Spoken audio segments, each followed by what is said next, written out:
Welcome back our channel బిఎస్జీ informations. ఈ రోజు వీడియోలో మరి వరి సాగుకు సంబంధించి తెలంగాణ రాష్ట్రంలో మరి ప్రభుత్వం ఏంటి అంటే సన్నాలనే పెట్టాలని చెప్పి ప్రజలు మనకు ఒక రైతులను ప్రోత్సహిస్తుంది. దానికి కారణాలు ఏంటి? మరి దొడ్డు వరిని ఎందుకు సాగు చేయడం గురించి చూసినట్టు ఒకసారి క్లియర్‌గా చూద్దాం. మనకి ఈ సీజన్‌కి గాను 70 లక్షల మెట్రిక్ టన్నుల ధాన్యాన్ని సేకరిస్తే ప్రభుత్వం అందులో 50 లక్షల వరకు కూడా దొడ్డు రొట్టెలే ఉండేయి. అండ్ మేజర్‌గా ఏంటి అంటే సన్నాలకు ప్రాధాన్యత ఎక్కువగా ఉంది. మన తెలంగాణ రాష్ట్రంలో మనకు సివిల్ సప్లై డిపార్ట్‌మెంట్ ద్వారా అందరికి కూడా ఏది ఫ్రీగా మనకు సన్న బియ్యాన్ని అందిస్తున్నారు. అండ్ అదే విధంగా మన దేశంలో పేరుకుతున్నటువంటి నిల్వల ద్వారా చూసినట్లయితే మనం దొడ్డు బియ్యాన్ని ఎక్కువగా ఆఫ్రికన్ దేశాలైనటువంటి దేశాలకు ఎక్కువగా కంబోడియా లాంటి దేశాలకు మనం ఎక్స్‌పోర్ట్ చేస్తున్నాం. మరి ఆసియా దేశాలలో చూసినట్లయితే బంగ్లాదేశ్ లాంటి దేశాలకు, ఇలాంటి దేశాలకు మనం ఏదైతే బియ్యాన్ని ఎగుమతి చేసే క్రమంలో ఇప్పుడు మనకు రవాణా ఎక్స్‌పోర్ట్స్ ఎగుమతుల భారం అధికంగా పడుతుంది. ఎందుకు? దేని కారణం అంటే మనకెప్పుడైతే ఈ వార్ ఏదైతే జరుగుతుందో ఈ వార్ ఇంపాక్ట్ ద్వారా మనకు అదైతే సరుకులను చేరవేయడానికి, ఎగుమతి చేయడానికి మనం పంపే ఆదాయం కంటే ఖర్చు ఎక్కువగా అవుతుంది. మనం చూస్తూ ఉన్నాం. మనకు డీజిల్‌కి సంబంధించి క్రైసిస్ వస్తున్నాయి. ఎందుకు అంటే హర్ముజ్ జలసంధిలో కొన్ని నౌకలకే మనకి అలో చేయడం వాటి మరి ఇవన్నీ కారణాలు కూడా మనకి ఇప్పుడు ఇంపాక్ట్ పడుతుంది. అండ్ అదే విధంగా తెలంగాణలో గాని, మన దేశంలో గాని ఏందంటే ఏం చెప్తున్నారు అంటే ఎలినో ఎఫెక్ట్ అనేది ఉంటుంది.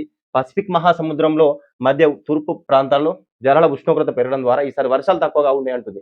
మరి మన ప్రభుత్వం కూడా ఏం చెప్తుందంటే తక్కువగా వర్షాధారం కలిగినటువంటి రైతులు ఎవరైతే ఉంటారో ఆ జిల్లాలో ఉన్నటువంటి రైతులు పెసర, మినుము, జొన్న, సజ్జ, కొర్ర లాంటి పంటలు వేసుకోవాలని.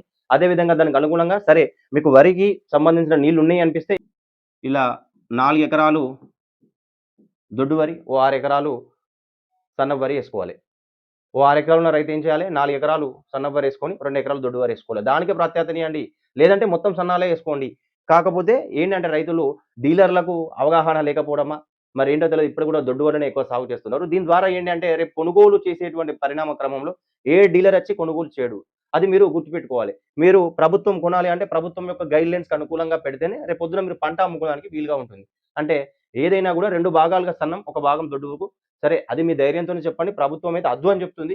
ఈ విధంగా వేసుకున్నట్లయితే మీకు మద్దతు ధర గాని, బోనస్ గాని వస్తది. అండ్ మీరు పండించినటువంటి పంట కూడా మీకు మార్కెట్‌లో అందుకోనికి వీలుగా ఉంటుంది. వద్దు అని చెప్పినప్పుడు ఏదో రైతులు చెప్పారని, లేదు ఒక డీలర్ చెప్పాడని చెప్పి వాళ్ళ మాటలు నమ్మి పోయినట్లయితే రేపు పొద్దున మీరు దీనికి కావాల్సిన మూల్యం అయితే చెల్లించిన వారు అవుతారు. కాబట్టి సన్నాలకు అధిక ప్రాధాన్యత ఇవ్వండి. అనుకూలమైన ప్రత్యామ్నాయ పంటలు వేసి ఎల్‌నినో ప్రభావం నుంచి బయటపడదాం. అంటే మనకు వరి ఎక్కువగా వర్షాధారం ఉన్నవారు వరేసుకోండి. వేరే రిమైనింగ్ ఏదైనా పంటలుంటే వాటికి సంబంధించిన పంటలైతే యేసుకుంటే ఏందంటే మనకి సకాలంలో పంటలు అమ్ముకోగలుగుతాం. ఇబ్బంది కలగకుండా చూస్తారు.